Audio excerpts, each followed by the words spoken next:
पुढची बातमी पाहूया। शिवाजी पार्क जवळच्या झाडावर चढून एका व्यक्तीने आंदोलन केलंय।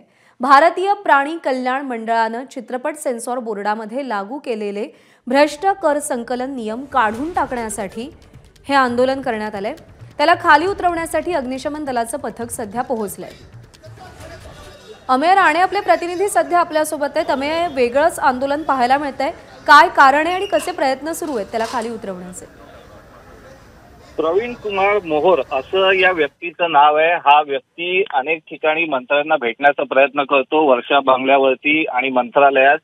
काही दिवसांपूर्वीच हा मुख्यमंत्र्यांच्या निवासस्थानी सुद्धा त्यांची भेट घेण्यासाठी दाखल झाला होता।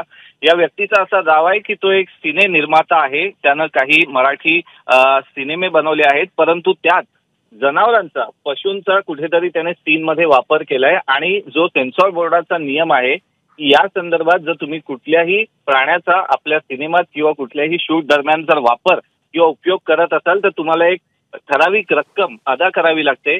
हा नियम जाचक वाटत असल्यानं त्या विरोधात या व्यक्तीनं अनेक ठिकाणी आंदोलनं केलेली आहेत। जर तुम्ही अशा प्रकारे लावता तर प्राण्यांचा वापर केला तर आणि तुम्ही जर ती फी नाही भरली तर तुम्हाला 30,000 रुपयाचा दंड आकारला जातो। हा केंद्र सरकारचा नियम आहे। या व्यक्तीचा याच नियमाला विरोध आहे आणि यासाठी त्याने अनेकदा मंत्र्यांच्या बंगल्यांचे उंबरठे झिजवले, परंतु तिथे त्याला भेट मिळाली नाही। त्यामुळे त्याने आज हा अखेरीस अनोखा आपला आंदोलनाचा मार्ग। हो, अमेय, धन्यवाद दिलेल्या माहितीसाठी।